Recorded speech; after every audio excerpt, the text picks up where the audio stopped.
Oke, siap-siap. Teori konspirasi paling gila di dunia kripto baru aja meledak. Gimana kalau gue bilang, dokumen pengadilan baru-baru ini ngasih petunjuk kalau Jeffrey Epstein, si predator keuangan itu, ternyata adalah Satoshi Nakamoto. Yap, sang pencipta Bitcoin. Coba deh bayangin, aset yang lo pegang, yang katanya simbol kebebasan dan desentralisasi, ternyata diciptain sama salah satu penjahat paling keji di era modern. Apa coba dampaknya buat market? Dan yang lebih penting, apa dampaknya buat lo?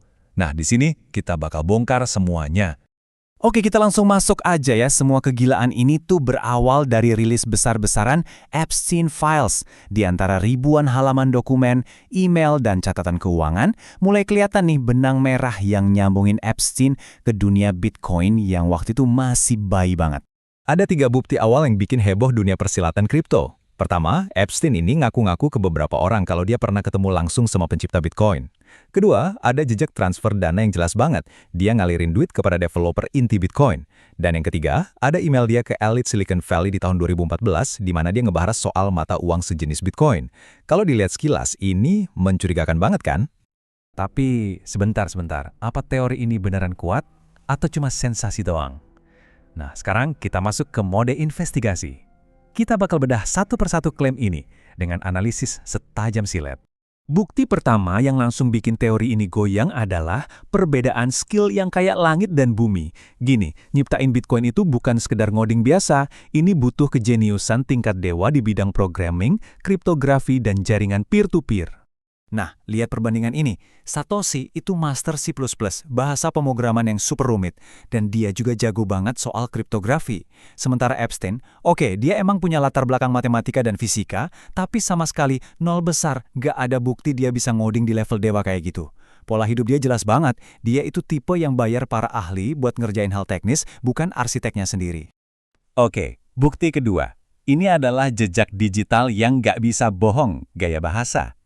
Tiap orang itu punya sidik jari linguistik yang unik pas nulis email atau postingan. Para analis pun ngebandingin tulisan-tulisan Satoshi dengan ribuan email Epstein. Dan hasilnya, jelas banget, mereka ini datang dari 2 planet yang berbeda. Jadi gini poinnya, tulisan Satoshi itu super akademis, rapi, bahkan sering pakai ejaan British English kayak color. Beda banget sama Epstein, yang gaya nulisnya itu khas dealmaker Wall Street. To the point, transaksional, agresif, sering pamer nama orang-orang penting, dan kalimatnya tuh sering kali kepotong-potong. Yang satu kedengeran kayak insinyur jenius, yang satunya lagi ya kayak pebisnis predator. Dan inilah dia, pukulan KO yang benar-benar menghancurkan teori ini. Sebuah alibi yang nggak mungkin bisa dibantah, alibi penjara. Coba kita lihat lini masa ini baik-baik. Oktober 2008, pas Satoshi ngerilis white paper Bitcoin yang legendaris itu, Epstein lagi sibuk sama pengacaranya. Januari 2009, pas Satoshi nambang Genesis blok pertama yang jadi fondasi Bitcoin, Epstein baru aja masuk penjara. Dan sepanjang tahun 2009, pas Satoshi lagi aktif-aktifnya ngebangun jaringan, Epstein lagi di mana? Di balik jeruji besi. Mustahil, benar-benar mustahil, dia bisa ngeluncurin revolusi keuangan global dari dalam sel. Case close. Oke, jadi jelas ya, Epstein bukan Satoshi. Kasus selesai dong? Eits, tunggu dulu. Justru disinilah ceritanya jadi jauh lebih gelap, jauh lebih menarik, dan jauh lebih berbahaya. Karena walaupun dia bukan sang pencipta, perannya dalam sejarah awal Bitcoin ternyata jauh lebih besar dari yang kita semua kira. Nah, ini dia plot twistnya.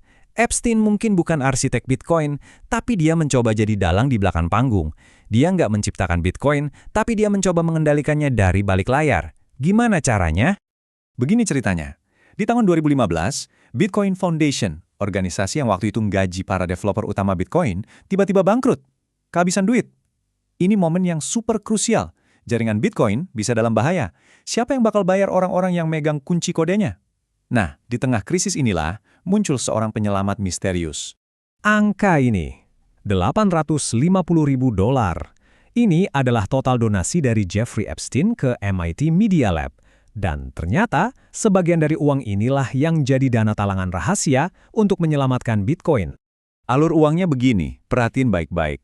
Uang Epstein masuk ke MIT. Terus, direktur MIT saat itu, Joy Ito, diam-diam pakai dana itu buat bikin yang namanya Digital Currency Initiative, atau DCI. Nah, dari DCI inilah gaji para developer paling penting di Bitcoin, kayak Gavin Andresen, dibayarkan. Intinya apa?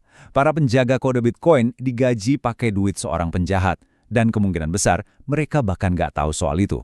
Dan ini dia bukti pamungkasnya. Sebuah email dari salah satu developer Bitcoin, Jeremy Rubin, langsung ke Epstein. Dia bilang dia pengen banget belajar bagaimana pasar keuangan bekerja dan membangun eksploitasinya sendiri. Dalam dunia keuangan, eksploitasi itu artinya ya manipulasi pasar. Ini udah bukan lagi soal ideologi kebebasan digital ala cypherpunk, ini udah murni soal keserakahan predator. Jadi, apa arti semua ini buat kita para investor hari ini? Babak kelam dalam sejarah Bitcoin ini justru ngasih kita pelajaran yang sangat berharga soal resiko dan, yang lebih penting, soal ketahanan sebuah jaringan. Coba kita pecah risikonya ya. Risiko identitas rendah. Kita udah tahu Epstein bukan Satoshi, jadi nggak ada tuh risiko 1 juta Bitcoin pertama tiba-tiba didam ke pasar. Risiko pengaruh developer? Sedang. Ini risiko historis, untungnya sekarang pendanaan developer udah lebih beragam. Tapi lihat yang terakhir, motifnya. Eksploitatif. Risikonya tinggi, karena ini menjelaskan kenapa pasar Bitcoin di masa-masa awal itu begitu liar dan penuh dengan manipulasi. Jadi apa pelajaran yang bisa kita ambil? Pertama, protokol Bitcoin itu terbukti anti rapuh. Dia berhasil selamat dari upaya pengambil alihan oleh elit. Kedua, ini pelajaran penting buat kita semua. Selalu selidiki siapa yang mendanai kode di balik sebuah proyek kripto. Riset yang baru sekarang adalah silsilah pendanaan developer. Siapa yang bayar para programmernya? Itu penting banget. Pada akhirnya, Epstein bukanlah arsitek revolusi ini. Dia cuma seorang oportunis yang mencoba membeli pengaruh dengan uangnya. Warisannya adalah sebuah pengingat abadi buat kita semua. Nah, sekarang pertanyaannya gue balikin ke lo. Setelah tahu ada upaya penyusupan sedalam ini di masa lalunya, apakah kepercayaan lo pada Bitcoin jadi goyah atau justru malah makin kuat? Tulis pendapat lo di kolom komentar, kita diskusi di sana.